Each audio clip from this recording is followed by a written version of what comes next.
2 hari yang lalu, keluarga itu masih berenang di laut. Keesokan harinya, ketika mereka bangun, mereka mendapati air laut di bawah kaki mereka telah menghilang. Tempat di mana kabut berkumpul menjadi sunyi. Sang ayah buru-buru mengeluarkan kompas dan peta untuk mencoba menentukan di mana dia berada saat itu, tetapi kompas itu sepertinya menghilang tanpa respons. Pada saat itu, sang putra berjalan mendekat dengan membawa 2 kepiting besar. Sang ayah melihat kepiting itu menatap ke tempat asalnya. Kepiting jenis ini awalnya adalah makhluk laut dalam, biasanya hanya di laut atau di kedalaman kurang dari 500 meter. Apakah laut dalam sudah kering? Sang ayah menemukan sumber daya listrik dari kapal pesiar dan berhasil memperbaiki peralatan daya nirkabel. Dia segera menyiarkan operasi penyelamatan di saluran khusus. Aku tidak menyangka itu akan benar-benar berhasil. Sayangnya, panggilan telepon itu bukan dari lembaga penyelamat, melainkan dari seorang pria bernama Doeg. Doeg memberitahu ayahnya melalui telepon bahwa dia juga terjebak di dasar laut yang telanjang. Setelah percakapan singkat, sang ayah akhirnya menyadari bahwa mereka belum meninggalkan laut tempat mereka semula berada. Alasan mengapa air laut menghilang adalah karena medan magnet bumi tiba-tiba berbalik arah, yang menyebabkan perubahan arah pasang surut.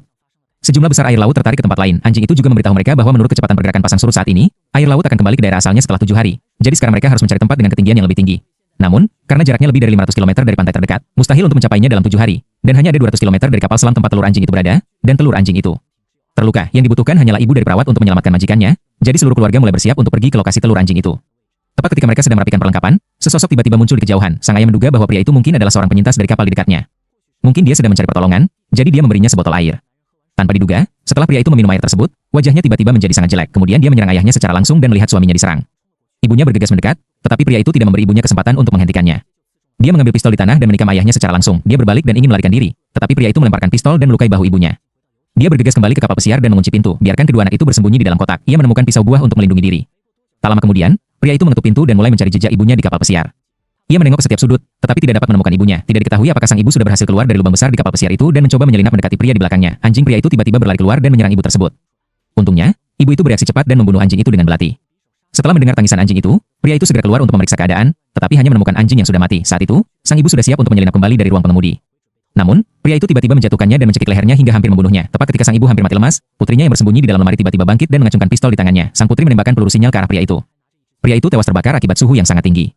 Peluru sinyal yang jatuh juga membakar kapal pesiar tersebut. Sang ibu melihat bahwa situasinya mendesak dan segera membawa kedua anaknya menjauh dari kapal pesiar yang terbakar. Ketika mereka keluar, sang ayah benar-benar kehabisan napas. Pada saat itu, sang ibu menyadari bahwa pria itu juga telah melarikan diri bersamanya. Ketiganya harus berlari cepat di hutan belantara. Akhirnya sang anak menemukan celah untuk bersembunyi. Sang ibu mengurangi persediaan yang dibawanya. Persediaan itu cukup untuk menghidupi mereka selama beberapa hari. Sang anak telah menderita kesedihan karena kematian ayahnya. Ternyata pagi ini dia mengikat balon ke ketinggian tertentu untuk mencoba meminta bantuan dari dunia luar dan pria yang membunuh ayahnya jelas menemukan mereka melalui panduan balon tersebut. Tidak bisa memaafkan anak laki-laki mereka sendiri. Bahkan menolak minum seteguk air pun sampai keluarga itu pulih dan terus mengejar mereka tak lama kemudian. Pria itu juga mengejar pria buta ini dalam proses pelarian keluarganya. Bocah itu menemukan seekor hiu di kolam di pinggir jalan. Dia penasaran dan ingin bermain dengan mulut hiu sebelum naik ke atas. Tepat ketika sang ibu menoleh ke belakang untuk mendesak putranya agar terus mengejar dia secara tidak sengaja melewati teleskop itu. Dia melihat seorang pria dengan leher yang tidak jauh di belakangnya. Sang ibu, yang panik, menarik anaknya dan mulai berlari hingga mereka melewati sebuah parit, dan pria di belakangnya menghilang. Keluarga itu perlahan-lahan mengambil langkah yang hati-hati, namun dalam kondisi ombak yang kuat. Laut menyebabkan dia mengalami dehidrasi karena kekurangan air dalam waktu yang lama. Ketika sang ibu mengeluarkan teko dari tas, ia mendapati bahwa tutup teko tidak cukup rapat sehingga anaknya tidak bisa meminum tetes air terakhir. Sang ibu menyalahkan putrinya karena tidak merawat teko dengan baik. Sang putri juga mengeluh bahwa ibunya tidak melindungi ayahnya. Keduanya terlibat perkelahian sengit, tetapi mereka juga tahu bahwa hal terpenting sekarang adalah melarikan diri dari kejaran pria itu dan menunggu mereka datang kembali. Sang ibu menemukan puing-puing pesawat yang jatuh di hamparan pasir yang luas dan keluarganya memutuskan untuk bermalam di dalam kabin. Namun, tengah malam itu, sang putri diam-diam membuka pintu mesin dan pergi ke kamar mandi tanpa menyadari bahwa pria itu mendekatinya dari belakang. Tepat ketika pria itu hendak membunuh sang ibu tiba-tiba muncul dari samping dan belati di tangannya terus mengarah ke dada pria itu sampai pria itu benar-benar tak bergerak. Sang ibu secara bertahap berhenti bergerak setelah putrinya merasa nyaman, dan keesokan paginya keluarga B terus bergerak maju ke arah kapal selam sesuai dengan koordinat yang diberikan oleh telur anjing.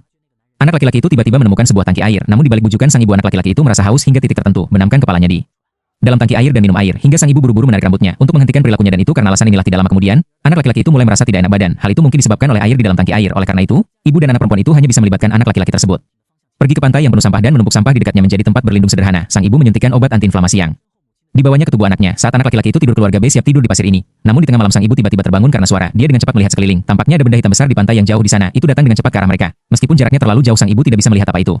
Namun intuisinya mengatakan kepadanya ini jelas bukan hal yang baik. Dia dengan cepat membangunkan dua anak, sebuah keluarga beranggotakan 3 orang dengan cepat menuruni gunung itu. Akhirnya menemukan sebuah truk raksasa yang terguling di kejauhan. Sang ibu berlari ke truk bersama anak-anaknya. Namun ketika mereka mendekat, mereka menemukan ada beberapa yang selamat di sini. Para penyintas melihat monster-monster di belakang mereka. Mereka tidak berencana untuk membantu sebaliknya. Mereka langsung menutup pintu kota perakitan. Mereka membiarkan ketiganya berada di luar begitu saja. Tidak mungkin sebuah keluarga bisa begitu saja memanjat kota perakitan dan menghalanginya. Pada saat yang sama perasaan aneh semacam itu hewan-hewan yang ingin berpindah tempat juga muncul. Ini adalah hewan 2 tahap dengan vitalitas yang sangat kuat. Bentuknya mirip kepiting, tapi ukurannya jauh lebih besar. Saat hewan-hewan itu semakin mendekat, mereka masuk ke dalam kota perakitan melalui celah tersebut.